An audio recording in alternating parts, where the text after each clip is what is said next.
everybody, to GLOBEBUSTERS. We accept the reality of the world with which we're presented. And welcome, everybody, to GLOBEBUSTERS. We are on to, I don't even know now, what is it? Season number 9, episode 21, the NASA PR machine. Sorry if there was some issues with the sound to start off there. I went out and bought, I was very happy with myself. I bought a Go XLR mixer, got it home, was very excited, set it up, and hated it. And so now I'm back to my old mixer. But it does take some reconfiguring, so it should be good now. Hopefully the sound is working. Hopefully you can hear me great. And we've got some panel members with me. First, we've got Zach Reasonable. Good times for all. Zach, what up? What up? How we doing today, Jeran? Fantastic. You? Can't complain. It's like 75, 80, somewhere right around there. It's like perfect. Clear sky. Yeah. Good day. Nice. I had a little bit of a, I don't know if it was the flu or I ate something bad, but I was Friday I was thrown up. But I feel better today, a little better. So thank you for the concern. It was weird. I had something like Thursday night. Really? Where, yeah, I threw up in the middle of the night. You know, and that'll happen. You'll wake up out of bed and be like, whoa, why is my mouth watering so much? And yeah, and then I woke up after I went back to bed and I was fine. Yeah, I thought that I kind of felt like I was going to be out for a couple of days. And then just last night, I started feeling fine. It's like, oh, I guess that's over. So, good news. But we've also got Austin witsitgetsit in the house. Austin, what up? How's it going? I will tell you, dude, I just recently did something to prepare for the winter in case someone ever feels like that. You guys heard of like taking garlic and then fermenting it in honey? Oh, somebody told me about that. Yeah, so I just took a bunch of garlic, like good organic garlic. I peeled it, and then cut the tips off of both sides of each clove, and then threw it in a mason jar, poured a bunch of like raw unfiltered honey on it. Then you let it ferment for a couple weeks in like a damp, more so like just a room temperature dark area, and then you flip it over every day or so, and you have to burp it once a day, just like barely open up the lid. And then after a couple weeks, 2-3 weeks, it's like incredibly good to help with any like flu or cold symptoms, not medical advice. And you can just either eat the honey or like eat some of the garlic. It supposedly tastes real good and it's like really good for it. Yeah, fermented food doesn't lose very many of its nutrients. That's one of the best ways to try to preserve your food. Is to not cook it, but ferment it.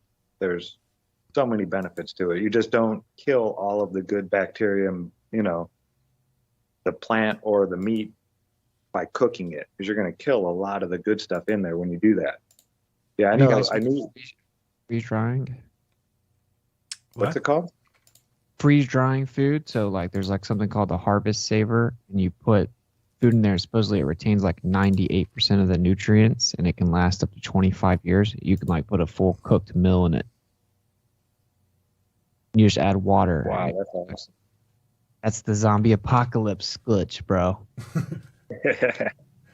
Anything happened this week, guys? Anything important? There was supposed to be a debate on my show, but that's going to happen next Tuesday, or this coming Tuesday, because Dustin couldn't show up. But besides that, anything else for you guys? I've been out of touch the last couple of days, so I'm Sluman, Nathan, and I did a debate last night on Modern Day Debate. Oh, you guys did? I didn't see yeah, that one. 2-2. Who'd you go up against? Please tell me Mark. Never heard of them. But they were like somewhat chill, and one of their guys opens up by saying he doesn't believe in the moon landing and thinks that NASA's never been outside of low Earth orbit, and that he thinks flat Earth is actually misinformation to discredit the people that make valid critiques of NASA lying about the moon landing and stuff, so they can say, "What are you, some type of flat earther?" So half their team was like saying NASA is not trustworthy, but they were pretty chill. Then we're making progress, right? Yeah. So it's pretty cool. And then I'm supposed to be debating on your channel Friday, right? Yep. Yeah. We're gonna do that against. I forgot what his name is. Josh or something. Jake. I think it's Jake. I don't know. Dave says it'll be a good time. I guess the guy's a little bit high strung about the. But we have topic. like structure, and you're not gonna let him interrupt me, so then we're good. You're all good. We are all good. We do have structure. We'll be fine there. So, what else? Austin, you back doing shows yet? No. You still moving? No, but comeback stream's gonna be about zombies, so. Nice. All right. But you moved. You guys are in your Yeah, place. You guys are happy. You guys are. Kensington, Philadelphia. bud. Kensington, Philadelphia is Zombie Central. Go look at videos of Kensington. You'll get lots of material. Oh, you mean like the drug thing? Yeah, I can Yeah. talk to you about you guys. I can tell you guys kind of what I think when we go to Rockford. But Yeah. yeah, everything's cool, man. We're in Florida. It's beautiful, super blessed. Palm trees outside my window. Can't complain. I love it. Just super hectic moving, you know. Stuff everywhere. Some stuff kind of missing. Some stuff broke. Trying to get everything reset up. And but yeah, everything's cool, bro. They're very blessed. Oh, thank you, Effed Up World. Somebody said that somebody's too quiet, but they didn't say who. Is it me or those two guys? Let me know if there's a need for a volume adjustment. We can do that. But you need to let me know who, because it's two different channels. And Zach, anything happened with you this week? How's your map going? It's done, right? Well, Oh, I thought it's it never was. quite done. But It's never, yeah. Does an artist ever finish something, or do they just abandon it, right? So I couldn't abandon it yet. I actually went in and started playing the game a little bit to look at how they do it. And I'm building mostly on 2 dimensions, you know, the X and the Y. I don't have a lot of Z elevation changes throughout the map. And that's something that they really have a lot of in their gameplay. So I'm going through right now and just adding a bunch of different rock formations, like structures all throughout, with just so it makes it a little bit more, it breaks the map up into smaller sections. Instead of being able to see, you know, for 500 yards across the way and shoot a guy at 250 yards, with all these other new rocks in there, you won't even be able to see the person until you get a little bit closer. If that makes any sense. Yeah, it's just, man, it's amazing how detailed and stuff they put into these video games. When you start trying to do it yourself, I go and look at some of these games now and I'm just blown away at how many people. But I guess Epic fired 800 of their developers and programmers. they fired because them? they're real. Yeah, they fired them because there's so many people like me that are making maps, and they're really starting to put their money into that, like letting people just freelance for them. It's probably a smart move. I'm thinking Yeah, a it's lot of cheaper. coding and stuff will be done that way. And now, you know, the gig economy is taken off as far as people doing side jobs, you know, but whether it's Fiverr or something like that. I think that's kind of a lot of the future is going to be that direction. Hopefully we get away from the corporate structures that we have set up. There's so much waste in the corporate structure. Well, you know, I mean, it's kind of like it has to be, right? Like, I don't know how we get away from this, but if you have, like, there's no reason why life would be harder now than 1980, right? There really shouldn't be. Why is it that we need 2 incomes in a family now, but we only used to use 1? Everything should go the other direction, unless it's by design, of course, right? But yes. yeah, I mean, and that's the facts is that they clearly are doing it on purpose. Otherwise, we should be getting more, you know, as robotics come around and AI, then we should be freeing up time for ourselves, right? But the problem with that is you have to have money to live in this world, and you have to do something to make money. So they have to have a job for everybody, or else they're going to, you know, the whole kind of house of cards crumbles, because you can't have people not working. How are they going to afford to live? So basically, they have to always keep jobs. That's why there's like middleman after middleman after middleman. I deal with this middleman and this. It's because they have. I mean, what are they going to do? They can't eliminate jobs and then people can live without working, or else everyone will choose to do that. So, Unless there's a zombie apocalypse. true, and then wipe everything off the slate if that's going down. Why do you expect that? Awesome. I wouldn't say that I expect it. I just can show that it's like scientifically possible. It's kind of crazy. So we can't even talk about it right now. Okay, we'll talk about it on the other side. That's a good idea. But yeah, like I don't know. I hope it's not. I don't know. So let me show you this. Talk about the NASA PR machine. And I was trying to find this one interview I have. It's in one of my old videos. But there's a guy who basically says that what NASA does well, and he's a believer in space and everything. He says NASA is the #1 PR machine in the world. And he said that they can say anything, put out anything, report anything, and it immediately gets picked up by every news agency in the world. And nobody questions it. It's not like, oh, we need verification of this. NASA literally can say anything. And as an example of that, I'll show you this. If we get this up here. just saw this today. Somebody said to me, I'm like, oh my goodness, what is going on with these people? Okay, hopefully you can say, you can't really see it enough, but this is just a video, a short, but let's listen here and see what James Webb Telescope discovered. Oops, where's my volume? Okay, where do you turn on volume here? Am I blind? Oh, here it is. Their out-of-this-world discovery. Take a look at this, a giant red planet outside of our solar system. Can we stop it there? It's a giant red planet. It's a red planet outside of our solar system. In case anybody doesn't know, and I can show you the Vsauce video where he admits it if you need to hear somebody more mainstream, that nobody in the history of the world has ever seen a star as anything but a pixel of light. Okay? So there is nobody who's ever seen a sphere star. Nobody has a telescope that can see a star as a sphere. They're just lights. Yet they're telling you they can see a red planet, which would be smaller than a star. And yet they can see that, and they know it's red, and they know, oh, give me a break. It has 2 suns and is located just 40 light years away from Earth. Only 40 light years. Notice how this is how they've got us so fucking confused. Sorry, my language. That they've got us so confused and out there that now people say only 40 light years. That sounds like a little. It's only 40. 40 is a small number, right? Well, you got to take 40 and you got to multiply that by 6 trillion to get 240 trillion. Okay? You don't understand 1 trillion, let alone 240 trillion. Let's see, if we were to travel there going 100,000 miles per hour, which is faster than any human has ever gone, and we get a craft and we can make it go 100,000 miles per hour, and you leave and you're flying 24 hours a day, 7 days a week, we know that you would do 100,000 times 24, so you do 2.4 million in a day. You would do 876 million in a year, miles, right? So we just, to figure out how long it would take us to get there, would be then 240 trillion. Sorry, I'm doing this on the fly. That's million, that's billion, that's trillion. 240 trillion divided by 876 million. And that'll give us the amount of years it would take us just to get there, to this red, beautiful planet that they say they see. And that equals 273,972. So it would take 273,972 years for us to get there, going faster than any human's ever gone, and going nonstop 24 hours a day, 365 days a year. That's ludicrous that anybody would ever think that they can get away with telling you that they see things and what it's doing there. And let's continue on.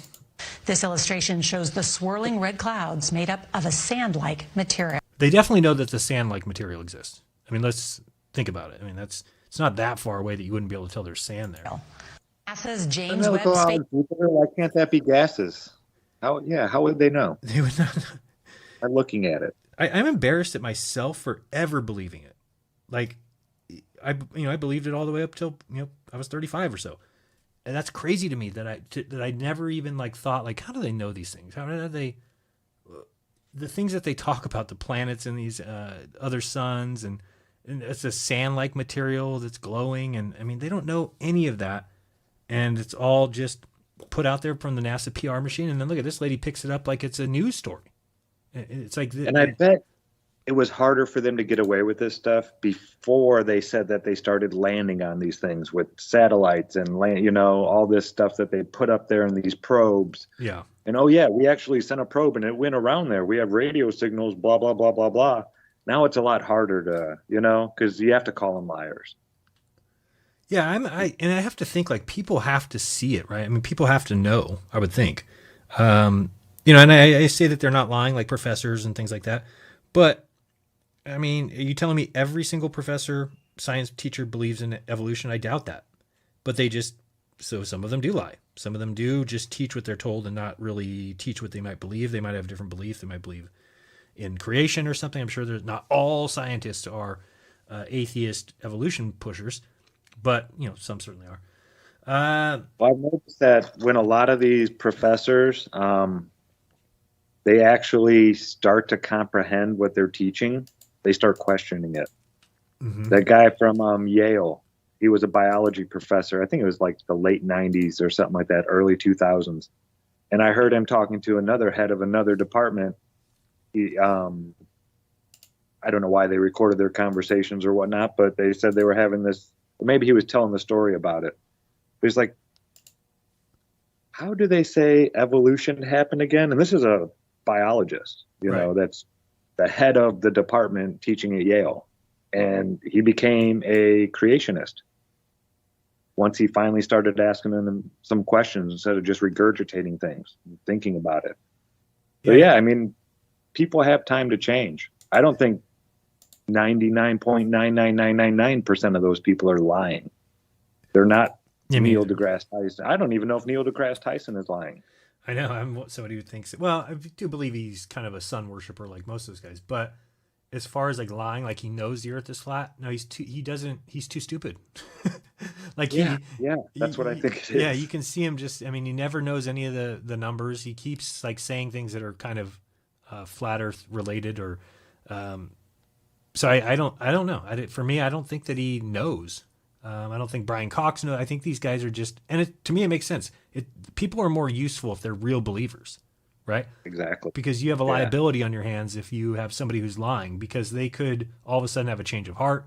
They could want to, reveal it somehow and you not know about it. But if you have somebody who's a real believer, you don't have to worry about them. You sleep well at night, right? Because you got to be a real snake to be able to lie to people really well and not get caught, Right, every day, and then you would have all the answers ready, right? So when somebody asks him what's the curvature formula and the drop, then he would say 8 inches per mile squared or something. He wouldn't say, "What do you mean, the curvature drop?" And he's like, "No, the gravity drop." And he's like, "I don't know what that." He didn't have a clue. And again, it's because I think once somebody becomes an astrophysicist, they've already moved way past the idea of the shape of the Earth, right? Everything that's based on astrophysics is going to be based off of their belief in a globe. That's the way you teach it. So then you've got, basically all these students going there who think they're learning the truth, and then they go on teaching the truth. They think, of course. And I'm hoping that it's going to come out. I do think it is going to. I do think that we are moving towards that kind of big, I don't know what you call it, that big flip number. I've done some studies on it. They say like once 12% of people or something believe in something, then the other 88 follow. But I think we just have to really keep pushing these concepts and these ideas. Did you guys see Eddie Bravo with Roseanne Barr? I'll show it. No. So Nope. Eddie was on Roseanne's podcast recently, and trying to find that one specific one. Anyway, he was on her podcast and he starts talking to her about flat Earth, and she got it. She kind of woke up in the real time moment. I'm gonna try and find this here. Let me see. Let's go this one. We'll show you this. I'll see that for sure. Yeah, that's weird because did he put it on his channel? Usually he does only 10th Planet stuff. No, it's on Roseanne's channel. Okay. It was on her podcast. Because I'm subscribed to Eddie's. But yeah, I'm gonna have to subscribe to her. I haven't. Christopher Columbus I've was seen her talking about when he speaking it. saw the ship come up from the horizon, that he figured out it like on an That orange. is the easiest. That is the easiest question to answer, and it's so Oh, easy. I'm glad I That one's asked the it easiest then. one. Okay, That is the what? easiest one. But before I get to that, if we're on a ball at 25,000 miles in circumference, it's hard to measure curve on land because there's hills, Yeah, there's right. there's valleys, there's mountains. But in the ocean should be perfectly curved. Perfectly. It's water. There's not going to be valleys in the water. Right. Well, right? some places it's higher and lower. The water, no, when I'm talking about if we're in a ball, like the Pacific Ocean, imagine how big that is. That has to be, there's no valleys in that. So you can measure curvature on water. So on water at 100 miles, based on the curvature formula, based on 25,000 miles in circumference, at 100 miles, there should be approximately 6,000 feet of curvature. So if you're on the ocean at 100 miles, you wouldn't be able to see anything at 100 miles because there's the curve. It's a ball. You're Right. saying it's a ball. So we're right here. So that's There's the 100 horizon. miles right here. 100 miles. You're right here. Here's 100 miles. You are on a ball, right? So Right. there should be 6,000 feet of curvature Can I ask you a question? Yeah. Did you see the documentary at the end where they tried to prove the curvature? I'm not trying to. That is a hit piece. No, that's proof Okay. that it's round. That's a hit or piece. that it's flat. I'm sorry. Did It's you proof see? that it's Hold flat. on, That's real on quick. Netflix. Did you see this documentary? No. On Netflix. All right. Well, just so she knows, so they were trying to prove that the Earth is flat. So they did this laser flashlight thing that shows the curvature, and it was disproven at the end of the documentary. So they Well, looked. that So he's that- saying that's a hit piece. But no, that's proof that it's flat because that's a hit piece. That's Netflix. That was Yeah, a hit I- piece. Anybody There's that's some of involved, this if you want. anybody that's involved in We're getting the weed out now. research of like true Earth, like what are we really on, based on all this NASA data. Yeah, I don't believe Everybody nothing knows NASA that was a says. hit piece. That's a Okay. hit piece. Good job, Roseanne. This is a regular hit piece.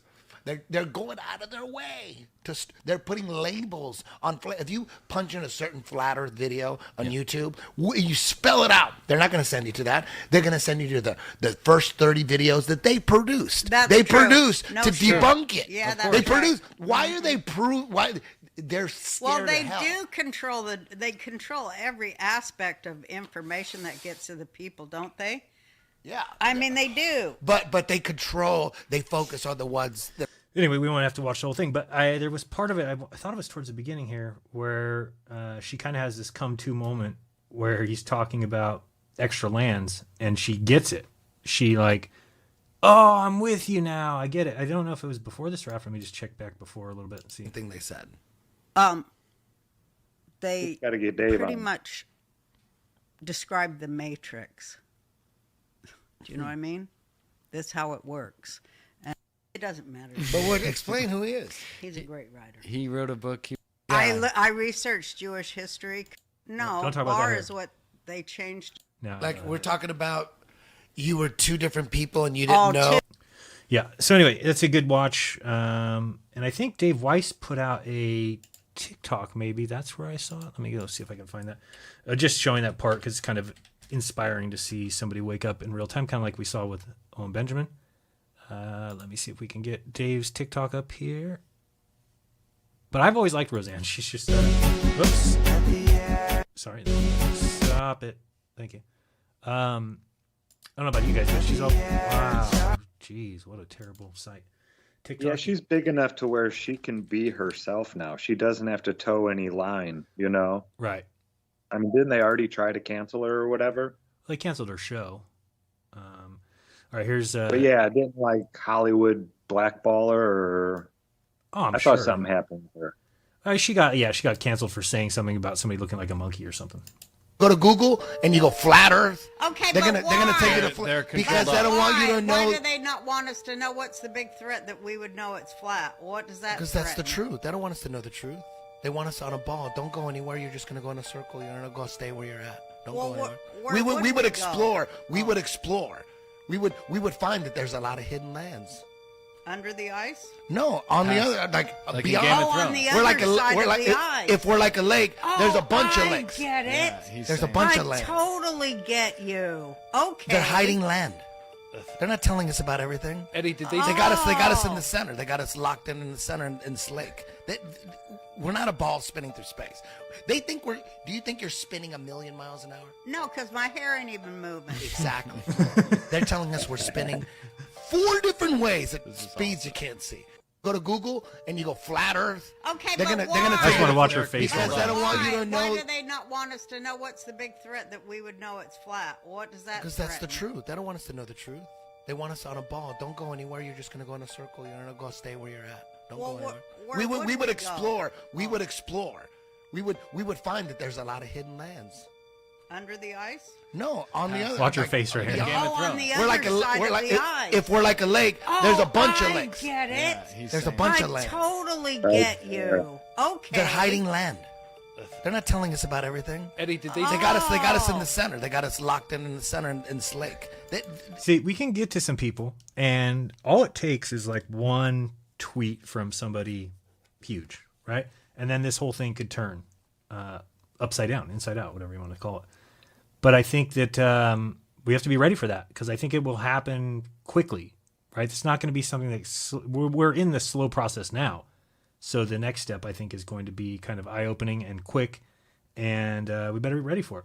So It'll also be different, right? Because now they have their fully vetted anti-flat Earth scripts, with their talking heads, with their promoted videos. So when people hear about it now and they look it up, you don't see real true earthers. You see Yeah, that's true. Professor Dave.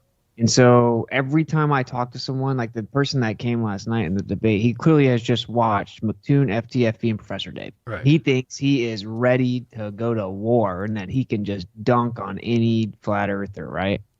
And obviously he can't.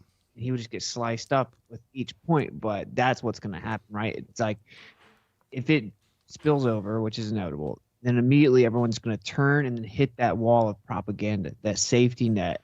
They're going to, like That's a a lot good of point. people. So how do we do? How do we get around that? What's your? That's it's a great weapon that they have, Yeah. and the only way is to fight it. Like there's no way to avoid it. So it's like that's why you have to do debates and stuff. It's unfortunate, but you have to be able to counter all of those straw mans and misrepresentations in those arguments from them. That's the only way, right, to get someone through the process. It was way easier for us because we got to just find the information, the real Right. true earth information. They have to go through all of this like specifically crafted wizardry, right? It's a little different. So we have to, we just have to like be the ones that are ready. We know everything they're going to say, so they'll come in there hot-headed like, yeah, dude, I just watched FTFE. I'm ready to smoke these guys, and then just debunk them. And there has to be enough of that accessible. I think probably the solution would be to get these people, like get Professor Dave to not be a little girl and come debate me in real life in person and get it viewed by millions of people. Like something on the record where you can see it laid out, where we refute those anti-flat earth talking points.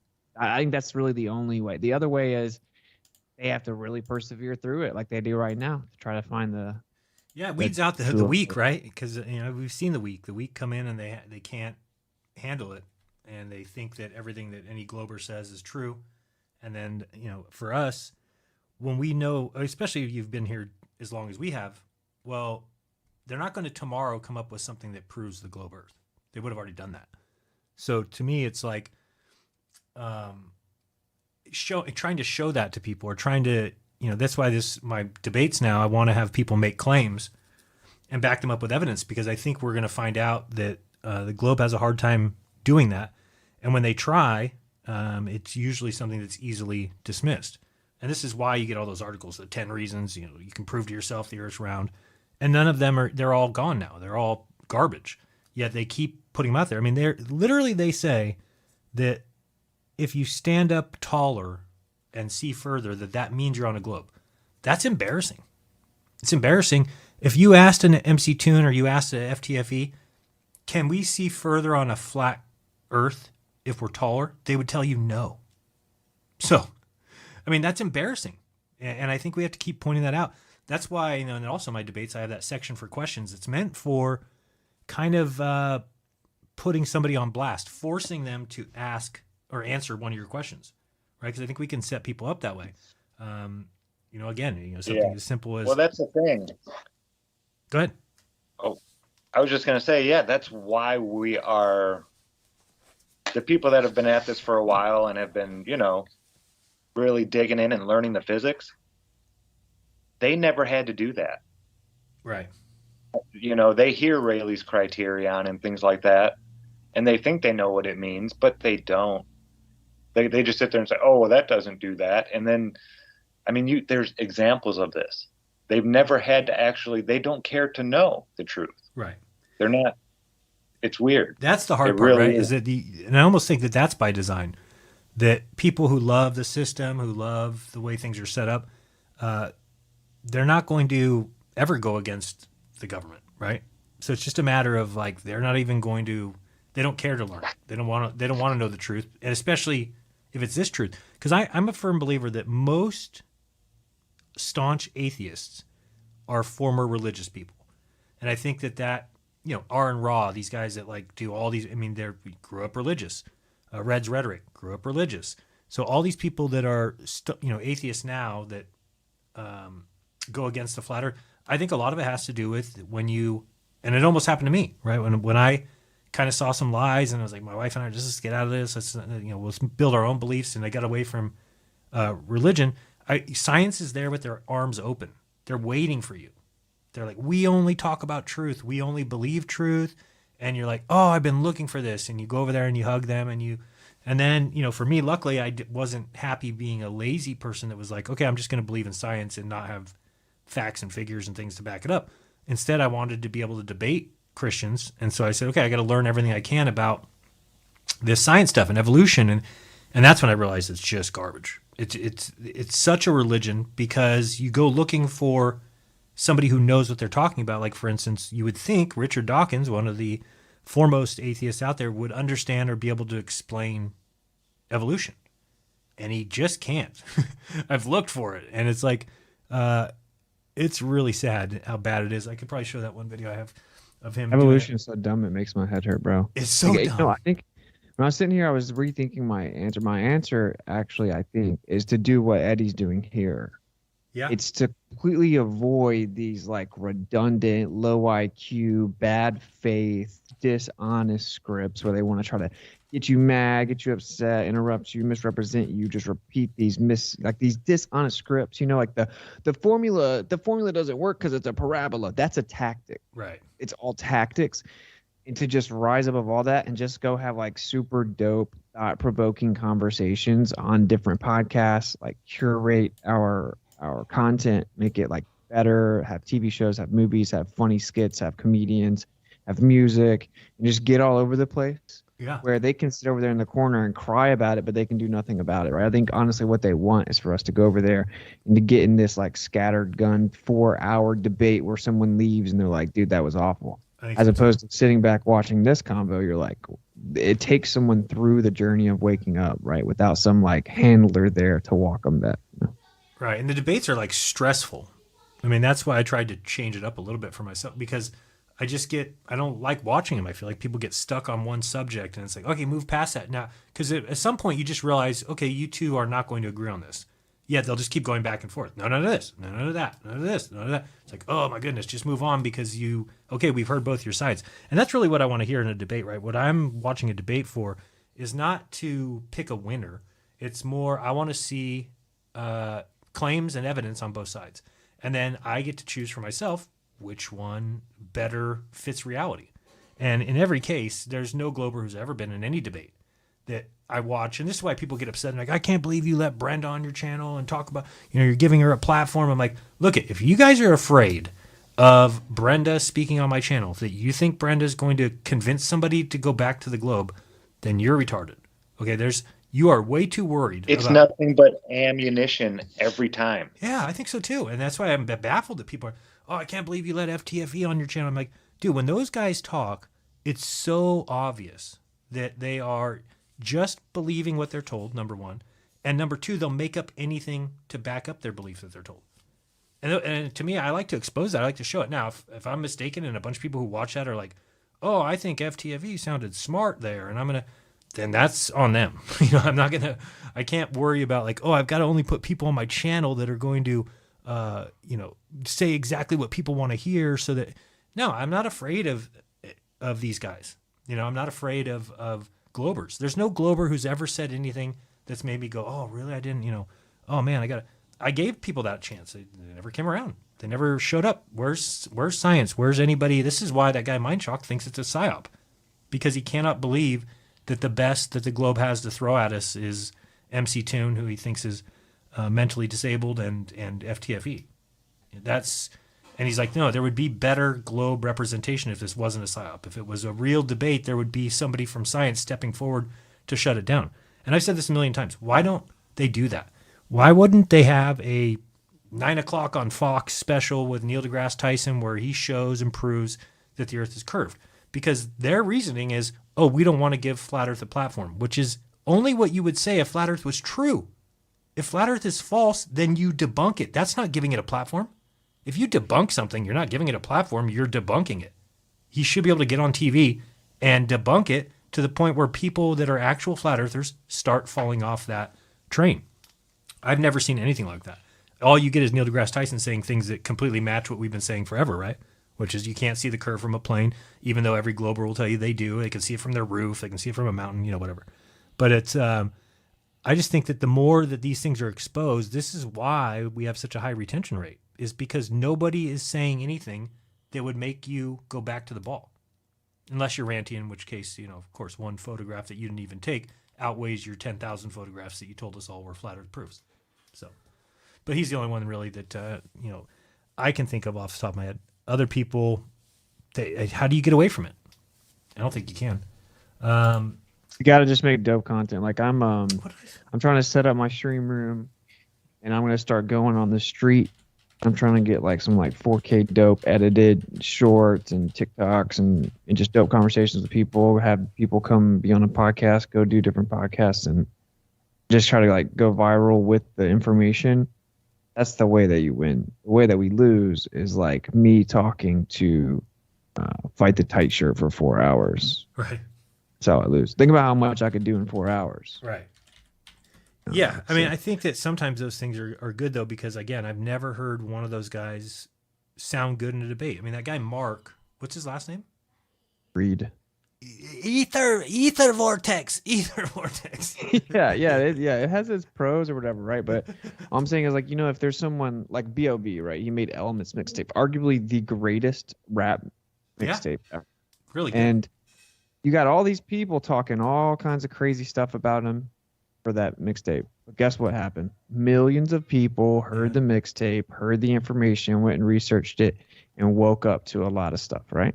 So, no matter how much someone in the comments talks about how stupid or crazy B.O.B. is, he reached millions of people, right? And they can they're like the people that can't rap, could never make that.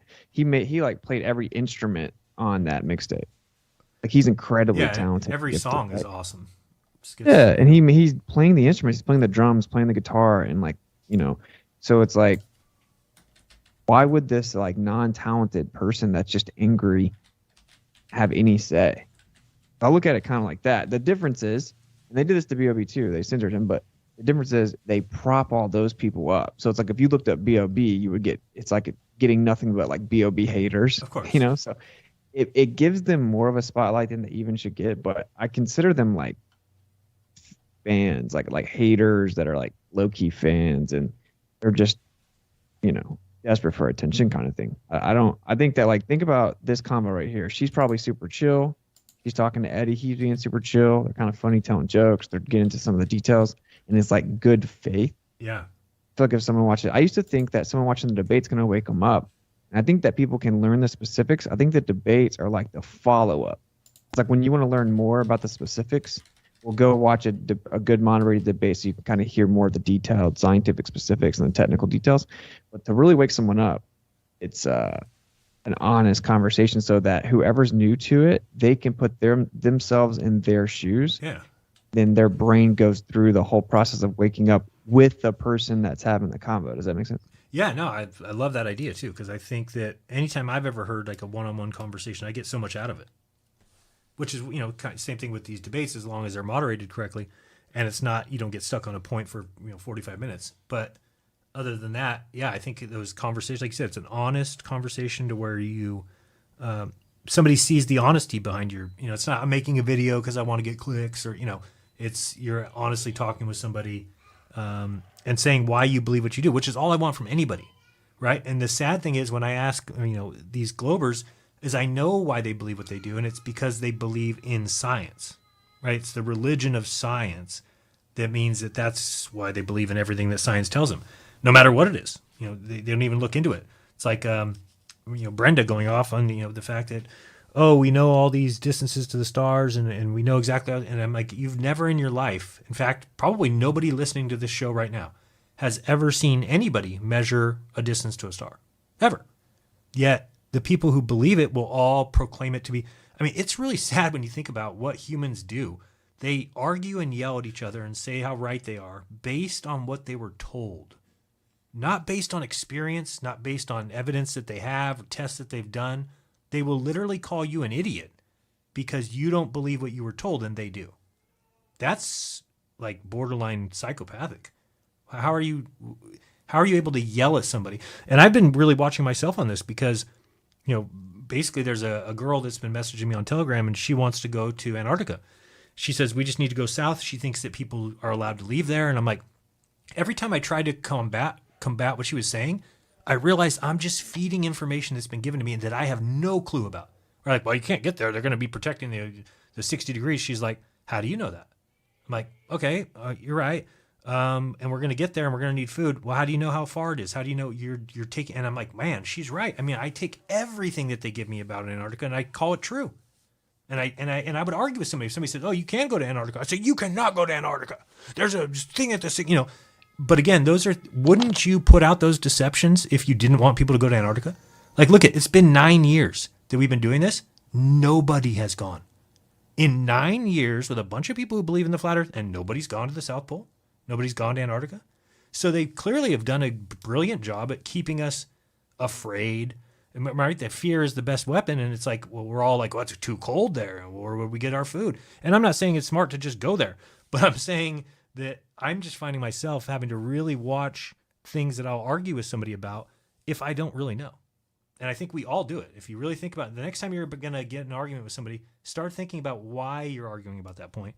And is it things you were just told, or is it something that you can actually touch and, you know, is tangible, or you have experience to it or something? I'm just noticing that it's too often that I answer people in things that I think I know are true, but it's because I'm told that. And I mean, with Globers, they are obviously the worst culprits of it all, because they'll tell you everything about other stars and other planets and other orbits, and, you know, what, like we just saw with that video, and this thing is 40 light years away, and they'll start talking about seeing galaxies 1,600 light years away. And again, for anything that's done with parallax, because I know how people say, oh no, parallax is proven, right? Okay, so we can prove parallax on Earth by doing the parallax of something and then actually going out and measuring it and saying, oh yeah, okay, it works. But you can't do that with the stars. Who's going out and actually measuring these distances? And the answer is nobody. Nobody. I don't even know. I was going to ask you this, Austin. How do you measure your speed in space? So let's say I put a craft up there and I want to fly to Jupiter, and it just starts heading off towards Jupiter. Where do I get speed from? If speed is distance over time, but there's no where's the distance? What am I measuring against? So there's no pitot tube. I'm not traveling through air. There's no ground speed. There's no air speed.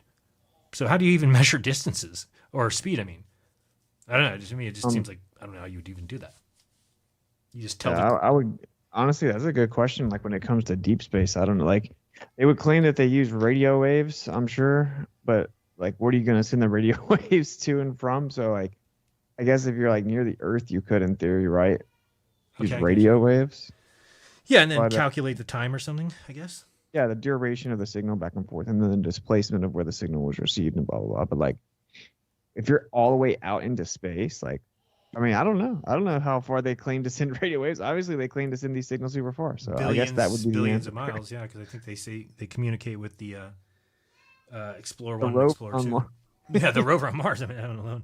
I mean, and that's the biggest joke that there ever is. I mean, I could bring up some Mars stuff talking about the NASA PR machine, because they can literally say anything about it and people just buy it. They just believe it.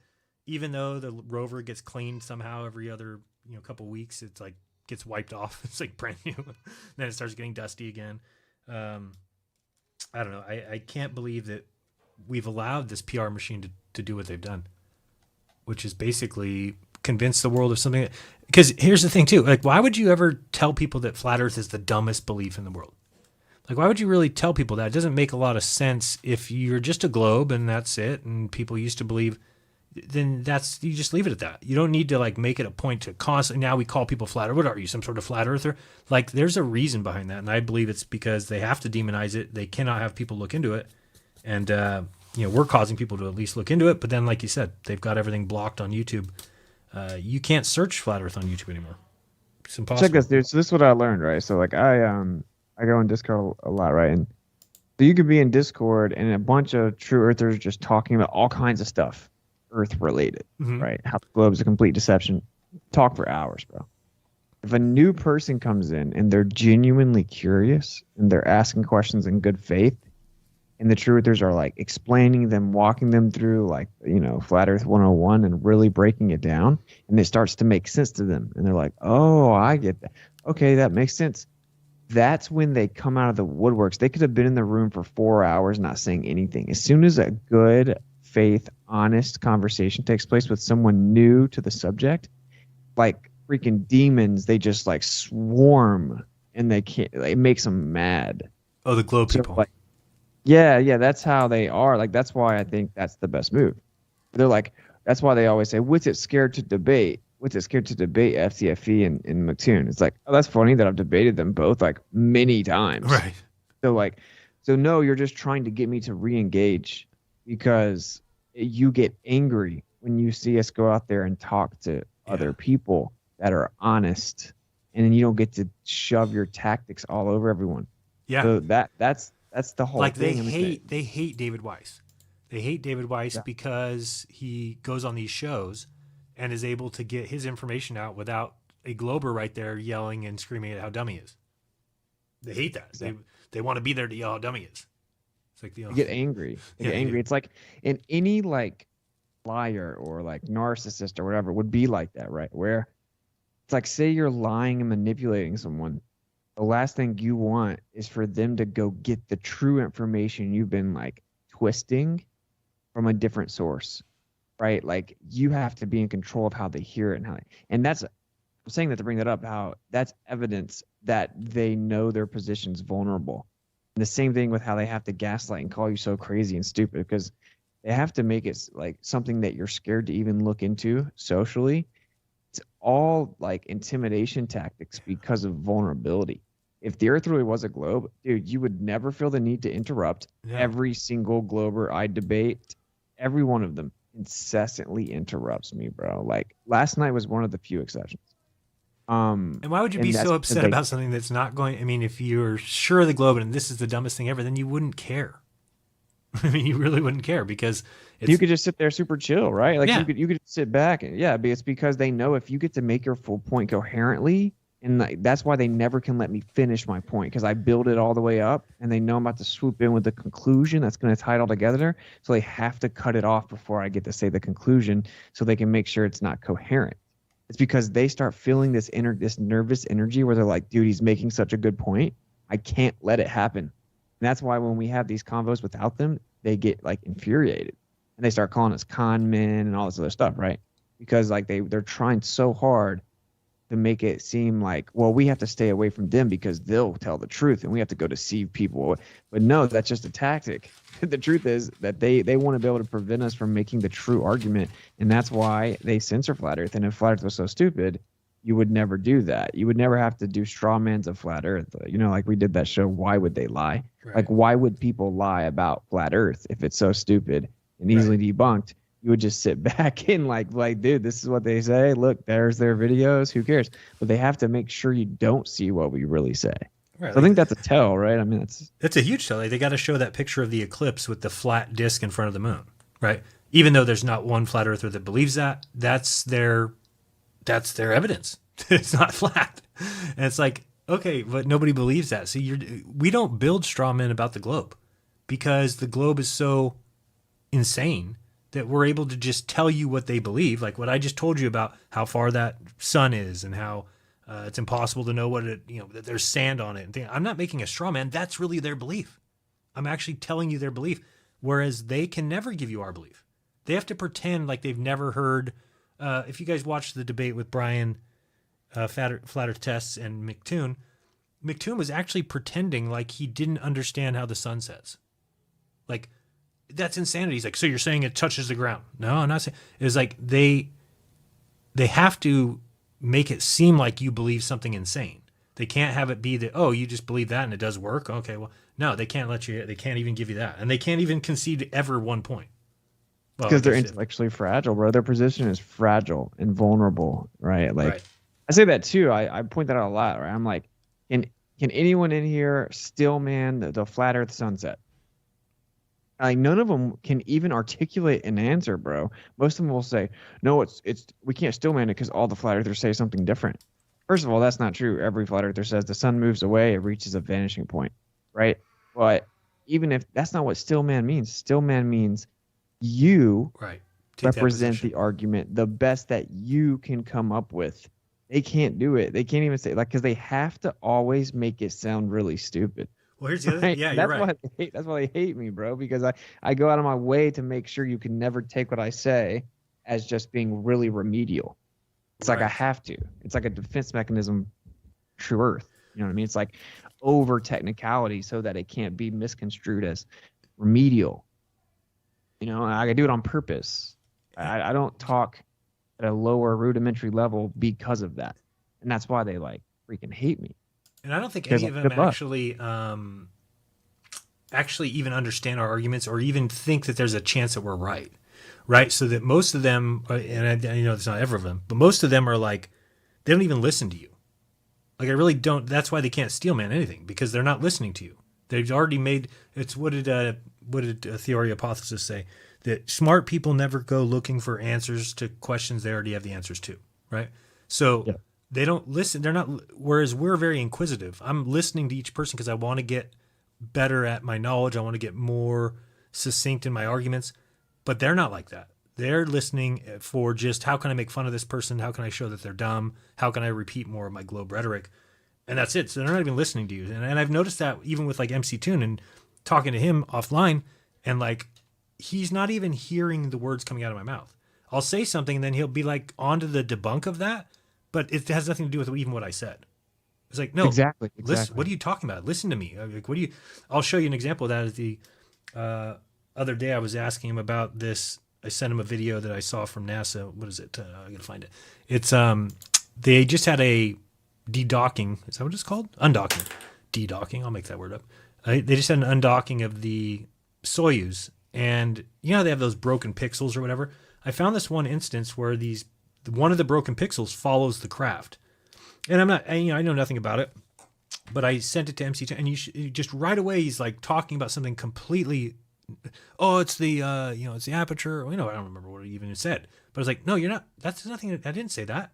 Like, no, look at the broken pixel.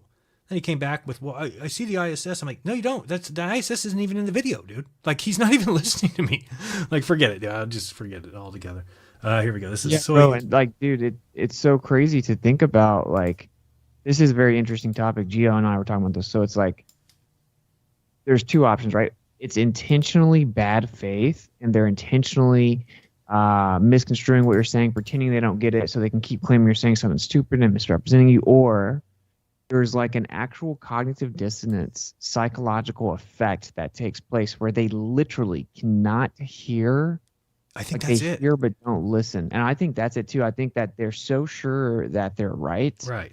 That they can't even allow their brain to receive and compute the information to the point that it's 2023 and they still all say flat earthers have to lie and say you can't go to Antarctica, when we actually say, and then they say, even though it's easy to debunk that and thousands of tourists go every year. And we When say that. yeah, exactly. And like, or like the sunset, they all say that no flat earther can explain the sunset on a flat earth, but we all can explain it.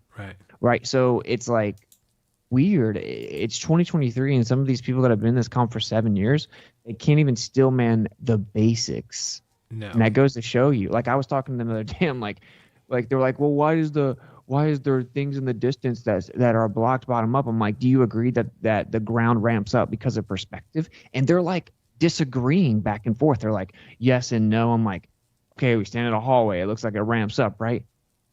Yeah. So perspective causes things to ramp up then. No. Right. It's like they haven't even understood like the elementary components of our position yet. So I don't know. I'm on the fence. I think it's a mix. I think some people are intentionally obtuse and they know that our actual position kind of does make sense, so they intentionally misrepresent it.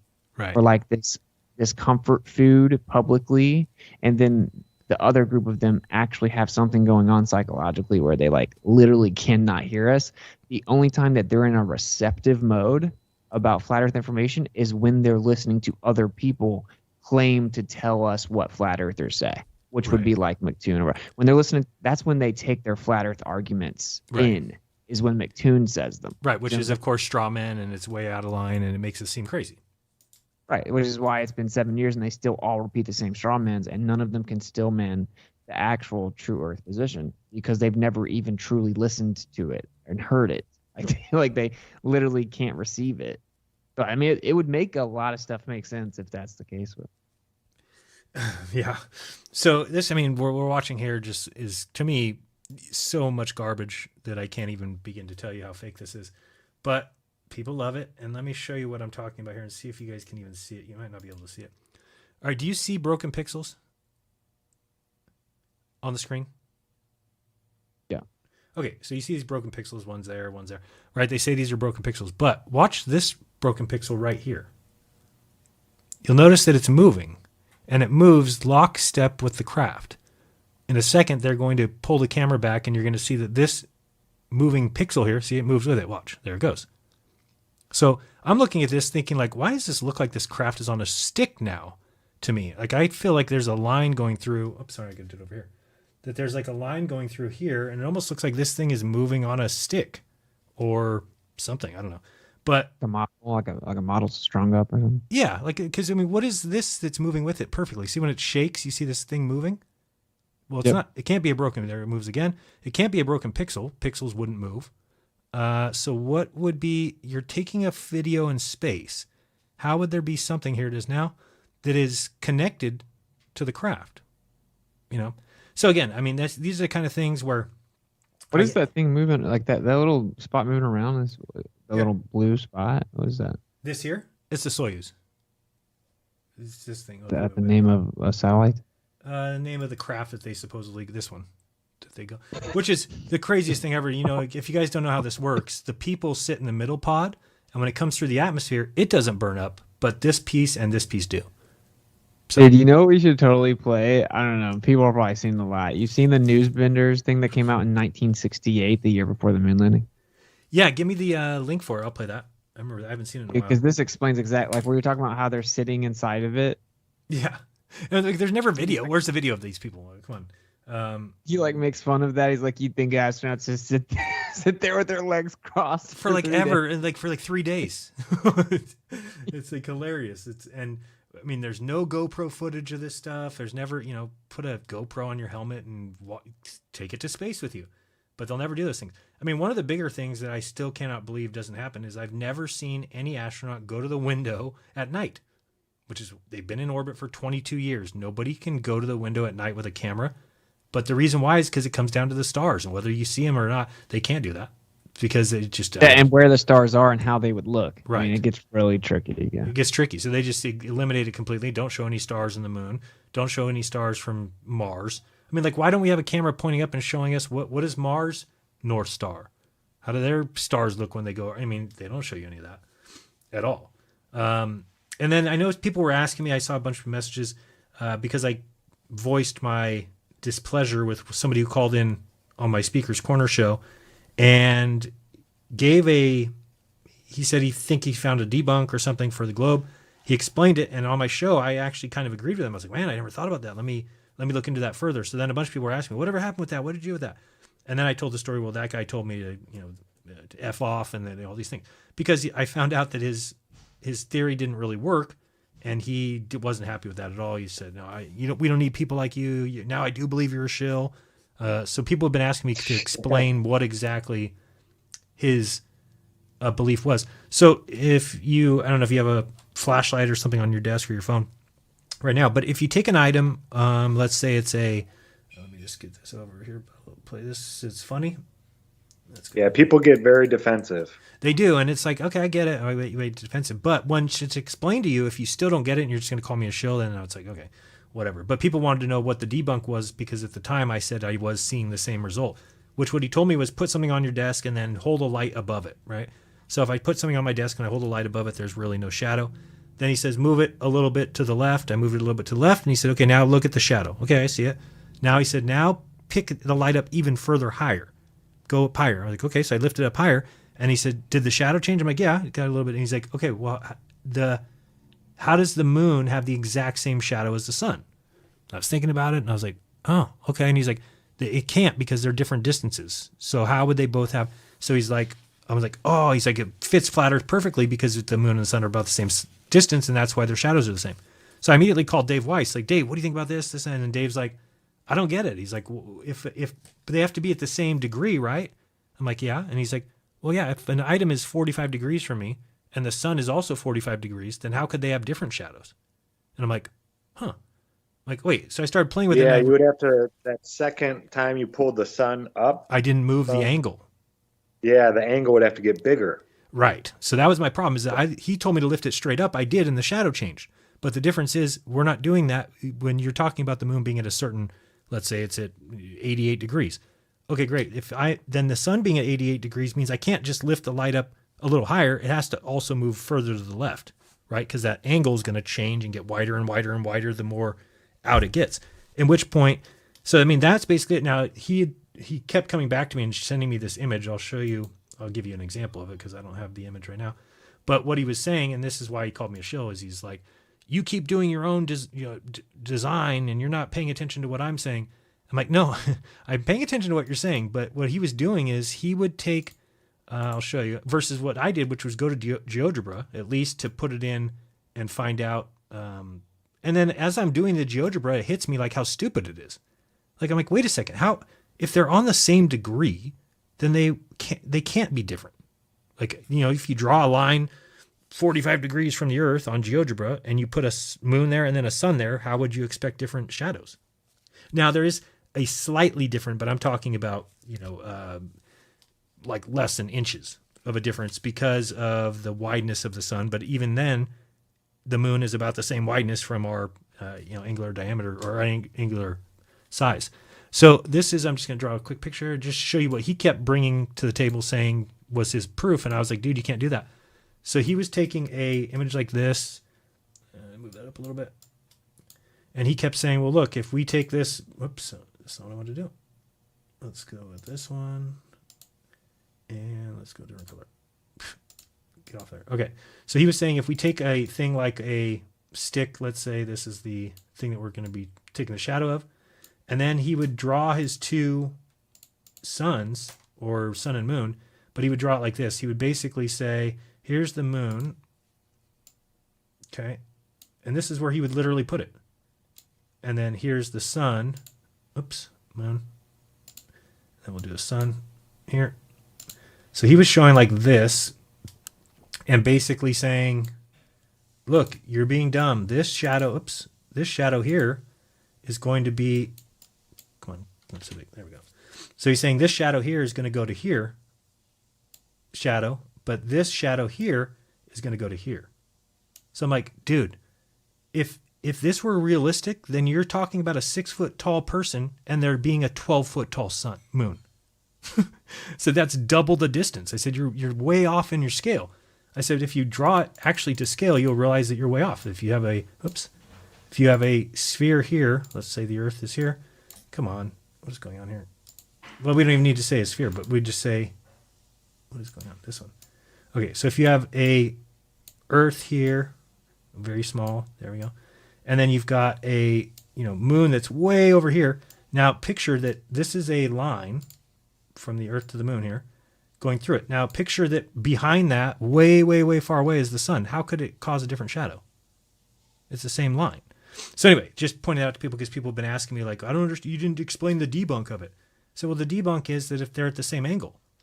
So his idea is, well, yeah, but look at when I draw it like this and put a 12-foot moon. And then he's like, well, what you're saying can't be true then because I can draw it where the shadows are different. And I'm like, okay, I don't even know how to explain that really to you. That if I put a moon right here. Sorry. Go ahead. I was going to say the only way to do this like really properly is to put a line going from the top of that marker or pencil and then running it up to it so you know that it's always on that exact same angle line, your light. Because like you said, if you raise it straight up, you're changing the angle. Right. Which is going going to to change the shadow. Yeah. Right. And that's the way he described it. And I think everybody listening to the show probably did the same thing I did and came to the same conclusion real quick, which was, wait, this might be a really good one. But it's not when you actually think about it. And if I lifted a light up above my item, again, I'm going to be real close to that item anyway. And then you move it up a little more, you're not going to, even if you were at a certain angle, by just moving it up, you've now changed the angle, right? It's not this, you'd have to move it up and to the left or wherever direction your angle goes. So anyway, just wanted to point that out because I know that guy's very upset. I don't know if he's making videos about me or whatever, I just know he's telling me that I'm a shill now because I say that the sun and moon would have the same shadow on Earth. Which, again, if they're at the same angle, I don't really know. And I even started to do it in GeoGebra, and I kind of got to the point where, like, what am I doing? How could I can't fathom putting a moon and a sun on the same angle line and then having different shadows. Even when you draw the rays of the sunlight coming from the sides of the sun, they're going to cross very close to the moon, right? It's on the same line. And then I even told him, I said, well, what about an eclipse? I said, think about an eclipse. If the moon moves in front of the sun, if that's what you think is going on, well, then how would those two things being in perfect align cause two different shadows for me? And he just said, I'm a shill. So maybe that's true. I don't know about that. What time is it? 1:13. All right. We got about 15 minutes left on YouTube, and we're going to go over to the Rockfin. Let me show you some stuff on NASA's PR machine. Did I find that? Let me see if I have the video I was looking for real quick. Any comments on that? Do you think that is correct, what I'm saying? Or do you think there's something I'm missing about that? Oh, yeah. All the space agencies. I think it's just an agreed upon thing between nations to everybody. I mean, look at what we're showing coming from India and China. I mean, we're saying that stuff's real. Our NASA is. Right. Which is so bad. So bad. I'll show a couple real quick, just a couple videos that people sent to me. I don't know. I think I sent one to Austin. I don't know what you thought of that one, Austin, of the bubble cymatics. This one here, I thought was, somebody says this is what's going, oops, what just happened? Where'd my video go? No. What did I do here? Hold on a second. I just had this video and I lost it. Oh, there it is. Moved over here. All right. So I don't know if you've seen it. Somebody just said this is what the sun and moon are to me. And I was like, what do you mean? But I guess this is a optical illusion, that coil is not there. But if you look at the light that's shining on it, it's creating a shadow. So I was like, wait, how is this even possible? But I guess you can kind of tell it's done with a mirror. And the way I figured that out is in a second here, you're going to see the guy's hand appear up here, see? So now he's like into the mirror portion of it. So like this item is sitting below here and then mirrors, but I don't understand how the light causes shadow. Anybody know what's going on here? It almost looks like a mirror scope, but I'm not sure how it's all set up. So Yeah, but how, even if it's a mirror scope, you're telling me that if we did a mirror scope with like a frog in it, would the frog cause a shadow? Yes. Oh yeah. Cami got the light to shine on the shadow. She had a little fake moon that had fluorescent paint all over it. Uh-huh. And with the light, perpendicular to it, or about 90 degrees to the right, not shining down into the mirror scope. Kind of like this. So you mean like this? This light is shining sideways onto the coil. Yeah, exactly. And it lit up that moon, and she actually did moon phases with it going across it. Well, I mean, if you look, he's got this. The flashlight is lighting up this item. Look, you can see it's lighting it up when he moves the flashlight, yet the item isn't there. See, you can see the light, and then you can actually watch. It's done with mirrors. Clearly, like this item's sitting below, and it's being mirrored up on here. But I just found the light part is crazy because right there, I mean, you've got the shadow. So when you let me see if I can word this right. So when you do a mirror scope and that image that's there, is that called a real image? I think it would be a hologram. But holograms would cause shadows? I guess. These are different than like a digital hologram made by a light where it's trying to project it up into there. This is like a natural hologram emitter, based on curved lenses. And I things guess it like makes that. sense when I think about it. Like, it would be weird if you were able to shine the light through it and just appear on the back, right? Because there is something there blocking the path, whether it's a real image or a what do they call it? Virtual image. I don't know. Austin, do you have a thought on this? I just thought it was weird that I couldn't really figure out why it would cause a shadow. If it's not, I want to see the setup. They never show it. Of course not. Of course not. I know it could be completely fake too. Who knows? But I think it is real. I do think it can be done with mirrors, like you said, a mirror scope. But I guess the shadow part is a little bit confusing to me. Let me see here. Oh, I could just point this out real quick that women are joining football now. Here's this woman here. She became the first ever woman to kick off for a college football game. Let's see. She's pretty nervous, I'm sure. But women playing college football now. Let's see how she does. She's got a absolute boot on her. Okay, ready? Yeah, here we go. Let's do it. My first game ever. My first female ever. So you can imagine this is going to be a booming kick into the end zone or a complete muff. Way to go. You did well there. Nice try. Nice job. I saw one Division One. They said maybe Division One, and she was a strong safety. She went in for one play. And guy. No, she didn't. They It's let her it's just go. like a political clout move. Yeah, So the lineman didn't even touch her. The lineman was like, "Yeah, whatever." Quarterback got the ball off, and then she went and like tackled the quarterback, kinda, but she was at the bottom when it was all said and done. Kind of just rolled her around and used her like a something to stop him from hitting the ground. How fun. And then I wanted to check this one other thing, and then we'll look at that. Let's see here. Evolution leads to atheism. Oh, yeah, we know that. I was trying to find that. Oh, I know where it's at. It's on my Odyssey. So I'll find this real quick for us. Oh, but yeah, I'm supposed to be doing the debate-a-thon, I guess, November 4th in person in Texas, and it's atheism versus creationism in person debate. What is it called a debate-a-thon for? It's called debate-a-thon. Modern day debate has like an in-person debate thing every year. Yeah, I knew that, but I mean, I didn't know that. Debate-a-thon sounds like it's like a never-ending thing or something. Like a marathon of debates, I guess. Got you. Like a everyday thing, I guess. Yeah, I just bring it up because it's atheism versus creationism. I finally got an atheist to take the debate, which is hilarious. Who's it gonna be? The heavy hitters won't do it, bro. The Matt Dillawayne and Aaron Raw, they like won't take it. Oh, who are you debating? They don't want the philosophical smoke. I don't know, dude, that like impulsive light skinned dude, Leo. Oh God, I know him. Okay, he loses it sometimes, doesn't he?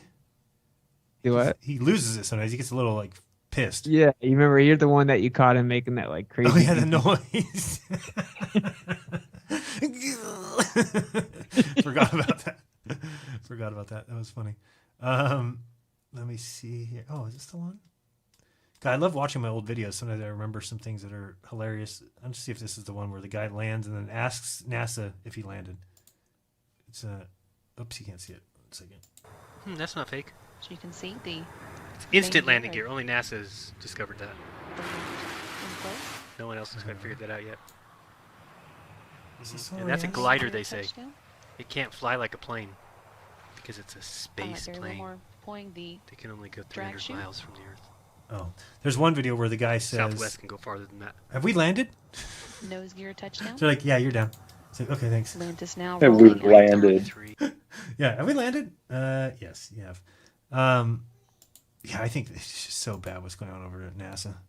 They are a PR machine, and I'll talk about that. But I mean, it's just what that guy said in that interview really got to me because he just said that NASA is incredibly benefited by the fact that people now trust them, and they've always been a PR machine. Like all those astronauts in the 60s and 70s were like cheating on their wives, doing terrible things, but NASA would always tell them, like, no, or we project this certain image of astronauts that they're wholesome, that they're they wanted a certain look, they wanted a certain this is the way they've always been. So they've been definitely out to. And then I don't know if anybody heard. I just heard somebody mention it. I haven't seen it yet, but somebody asked me what they're like. Did you hear Owen Benjamin's new theory on NASA and the Germans? I'm like, no. And then they started telling me, and I was like, wow, it's not bad. But he was basically saying that like these German scientists that we took would have been very hateful of the United States, right? But they came here, they didn't have an option. And he's like, I think that they came here and then they're just like in a never-ending goal of subjecting the United States to falling apart. And one of the ways they're doing that is mind control and through the space propaganda. And I was like, it's a pretty good thought because I do see a lot of that.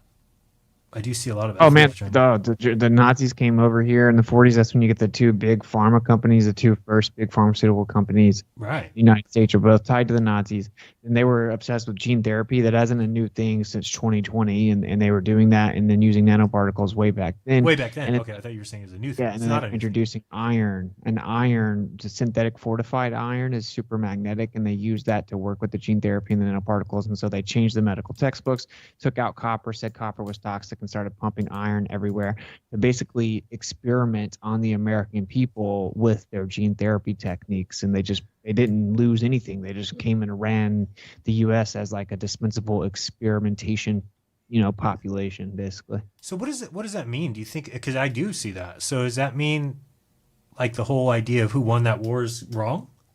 I think it's all just goofy. Yeah. I mean, what can we say? But I think it's just kind of all.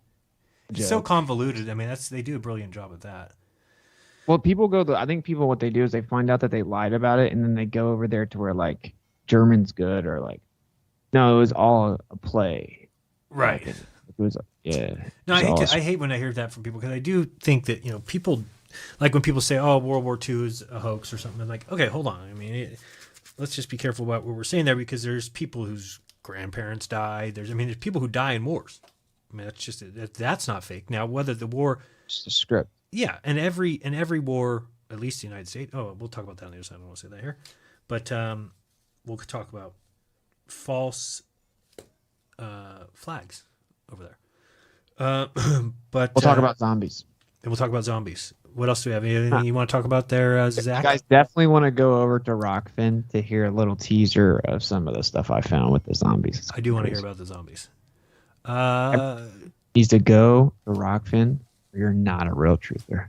I've said that and I get in trouble for that. Have you guys? Awesome. People hate me for that. No, I say if you don't donate, then you're not a real truther. People get if you don't donate on Rockfin, you're not a truther. Well, I mean, let's think about it though, because I said if you just show up every day and then listen to truth content, and that's it.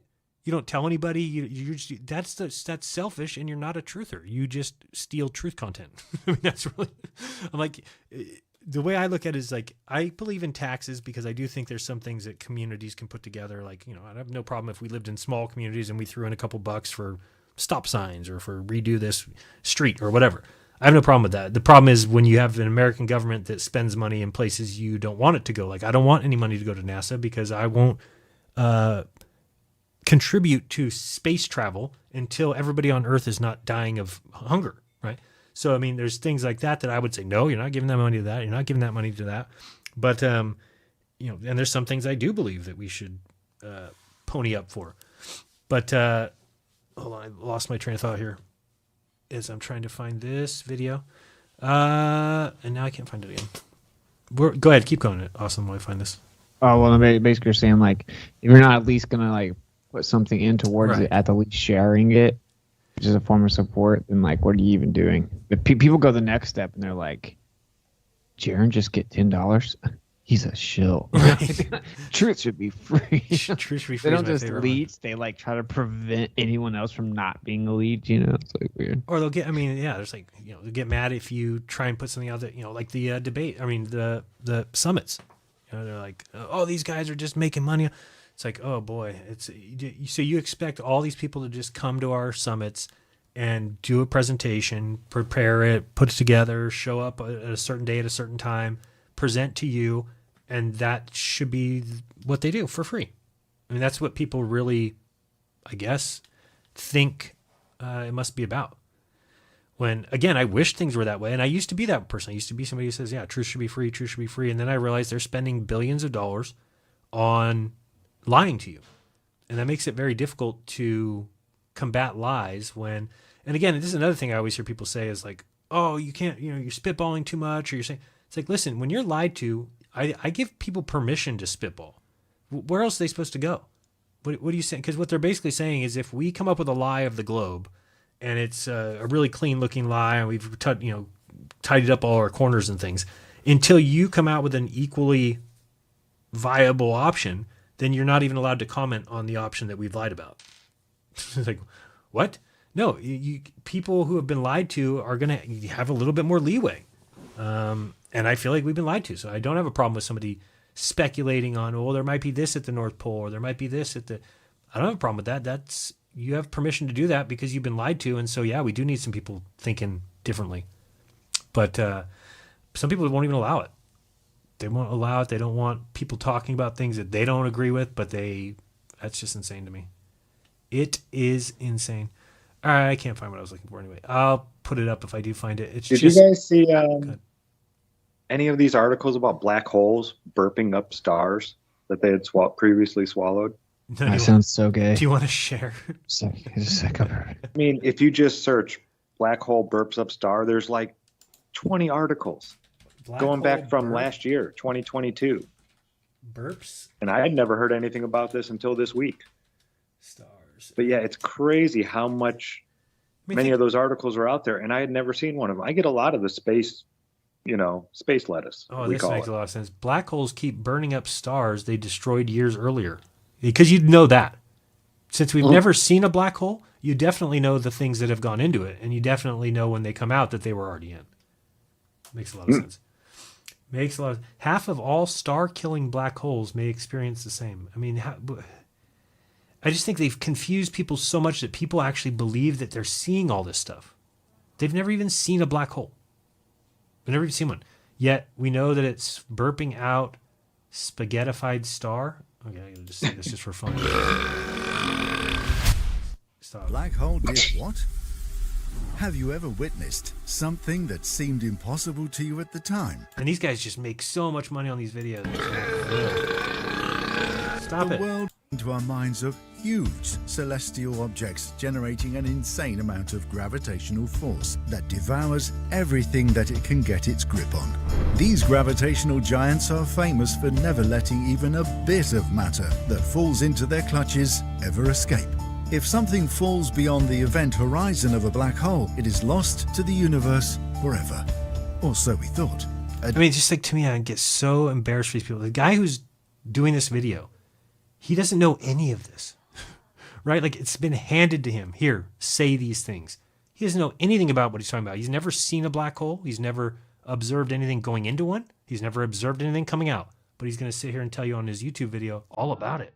Team of astronomers led out of the Harvard and Smithsonian Center of Astrophysics just discovered a black hole that decided it was going to break that rule. Sure they did. The black hole that they found was spitting out the spaghettified remnants of a star that it had previously shredded and absorbed years ago. Named AT2018HYZ. It sits 665 million light years from Earth and was shining bright enough for astronomers to monitor it in the visible light spectrum for several months before it faded. What was happening inside? Wait, what? What did he say? It was in the visible light spectrum and then it faded? What did the black hole? Let me hear that again. I think the star, which stars have been known to do for a long time. This happened to Polaris, where it was dim for like 70 years or something like that, to where you couldn't see it. Huh. According to Greek astronomers back in the day. HYZ. It sits 665 million light years from Earth and was shining bright enough for astronomers to monitor it in the visible light spectrum for several months before it faded. What was happening inside this black hole that caused stellar material from beyond the event horizon to flow back out? What happens inside a black hole? The inside of a black hole is one of the most mysterious and baffling regions of our universe that has thus far proven extremely difficult to study. One reason that scientists cannot tell for certain what happens inside a black hole is that none of our instruments can currently probe beyond the dark shell of the event horizon. Not only that, the math and physics that... Sorry. You know, they can't peer, but they can tell you what's going on. And the star that came out used to be in there. How would you even... This is what I think more people need to do. We need to call these people out by demanding that they show you the evidence, right? So somebody can say that they see these black holes all they want. They can say, now I want to demand, like, if you could really see things like this, like a star being spaghettified and sent out, then you would show us. Period. You would definitely show us. You would right next to the telemetry data of the moon landing. Right. I mean, you would tell us, you would show us, you would have videos. And I mean, there wouldn't be this situation where it's like every satellite that they send up or What's the most recent thing they did? That thing to the moon or whatever, which they lost, right? Is that true? Did you see that? I think that the India lost their moon lander or whatever landed there. But yeah, it quit working. What? Yeah. Yeah, they landed their moon lander there, and they said after one moon night, which is like 14 days, right? That it never woke up. So I don't know. Just I think it makes it easier for them to just. We can't go to the South Pole of the moon anymore. Nope, they That's got awful. and they got all their money. They got their money from the government or from taxes, and then they spent it supposedly on this craft, and then the craft doesn't work anymore. So they move on to the next thing. But that's probably good enough for getting funding for the next 10 years. You're probably right. Right there. Which is another thing people don't realize about science, right? That you have to show results. If you go out and you keep testing things that don't show results or something, you're going to quickly find yourself without any funding. So they find these items and they go get results, even if they have to make them up. Again, I know Austin is asking for that article before, the what is it called? The astrophysicists who lie or something? Talking about how all those guys doing LIGO. Oh, yeah. Yep. Yeah, they all were fooled. And it's the same thing. We've heard Gene Kranz say it when it comes to mission control, that he says that the simulations are identical to actual real-world data. So there's no way that any controller would know whether they were being shown real footage or fake footage. And people just think, they assume that, like, well, they're getting this data from the satellite. Or, you're like, okay, you mean the satellite dish? Okay, great. Now, how are they getting data from the satellite dish? Don't you realize that there could be an easy computer that's in between there, right? So that the data being sent from the dish to the console is faked. But of course, you would think, well, this data is coming from the satellite, and the satellite's pointed at the sky, and it's pointed in the direction of the moon. That's why we're picking it up. But again, it doesn't have to be the case. And somebody who's into that... And the data matches the simulation. Right. And even if it doesn't, right, I would program some things in there, some anomalies, so that things happen. Yeah, just a little, little bump off course. Little blip, right? I mean, we were supposed to land at 4:45 in 13 seconds. We landed at 18 seconds. It worried me for 5 seconds. Luckily, it came through. It just makes it very easy for them to do. And I think they do it a lot. All right, guys, we're going to... Oh, by the way, just some dates coming up. October 21st, 22nd. We'll be here quickly, 3 weeks. Vegas. Viva Las Vegas. Join us. I know Austin will be there. He's giving a presentation after me, I think. Yeah, I think so. Are you doing your presentation on Saturday, Austin? Do you know? I don't know. I think so. Anyway, I think the schedule is up now. You can go to flatearthfestivals.com. But hopefully you are going to be there. It should be a good time. It is a Saturday and Sunday. And I believe I'm getting in on Thursday. So anyway, hopefully I see you guys there. And then we've got the Mount Meru 2 that will be the 11th and 12th. Wait, that could be wrong. Could be 10 and 11. I should know that offhand. I believe it's 10 and 11. Or 11 and 12. One or the other. Whatever the Friday, Saturday is in November.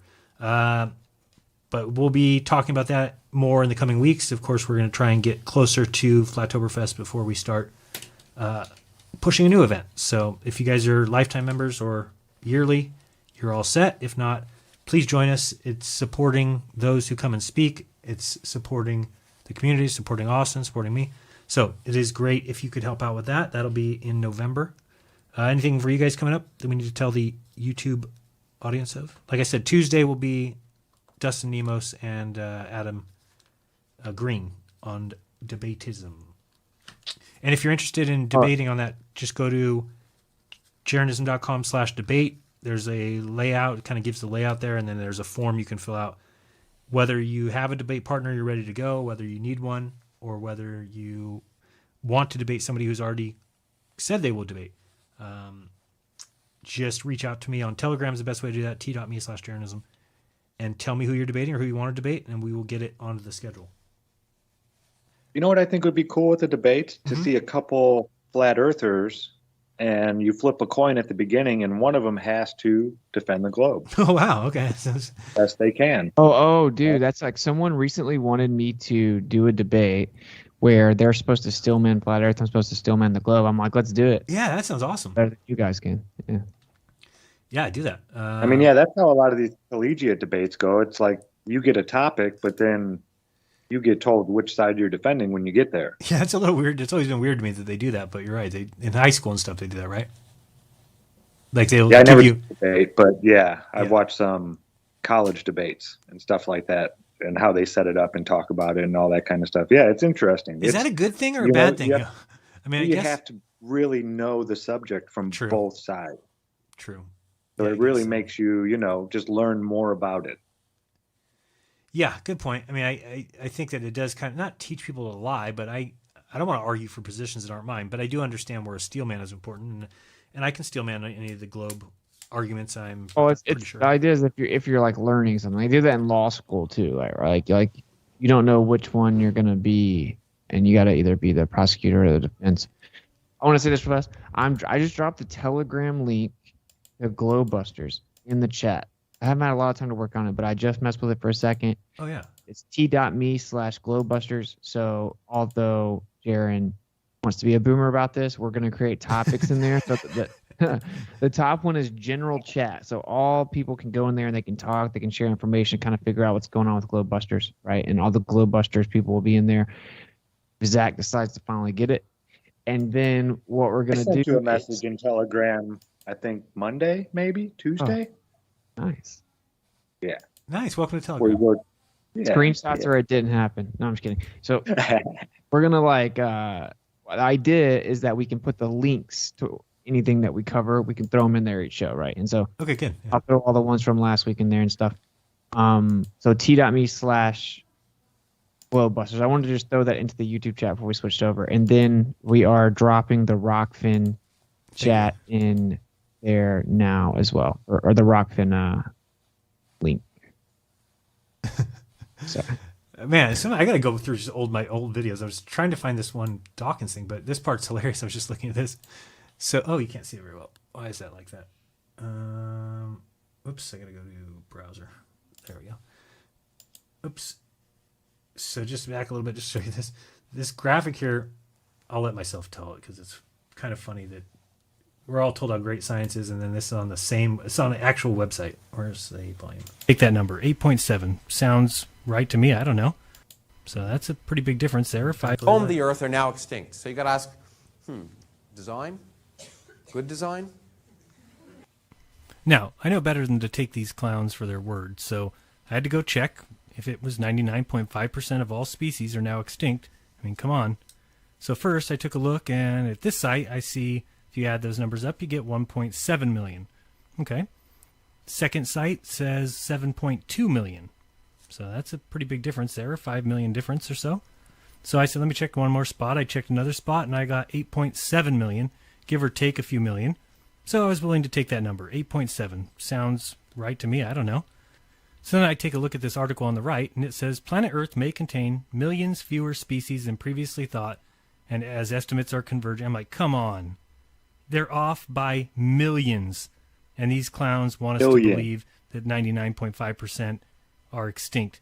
Then I look up, and that article says Earth could contain nearly 1 trillion species with only 1/1000th currently known, according to a study from biology. It's on the same site. There's an article about there being 8 million species, then an article about there being millions fewer than we thought, then an article saying there's 1 trillion. I mean, talk about just all over the place. You couldn't. Make it look stupid. Yeah, are they trying to make it look dumb? I know, it's like related stories. Well, you really shouldn't put that if it's going to be showing how dumb you are. It's just funny. I forgot about that video. Pretty funny that's what they would say. Yeah, when they say there's 8 million and then they're off by millions, that's not like saying, you have a billion and you're off by a few million. Right. There's only millions of 8 million is a lot. That's off by a whole lot right there. Oh boy, yeah. This one's always one of the funnier videos because. Oops, I'm getting an echo. Actually, what Lawrence Krauss says in this video is he says that the great thing about science is that there is no authority figures, that nothing is concrete, that everything is up for debate, everything's up for. And then he, not more than a minute later, says, "Now, when it comes to evolution is a fact. There's no debate about it." What? How do you get away with doing that? How do you get away with saying in one sentence that science is great because there is no authority figures and that everything, but evolution is a fact. It's the best theory. It's been matched by the most evidence. They also say that about relativity, right? Don't you think that's true? That if they tell us anything is so concrete that that's the thing we should be looking at? Like, what do they say is concrete? Tectonic plates. They say is like, there's no debate. Yeah, sounds. Yeah. So I'm like, okay, now I don't believe in that anymore.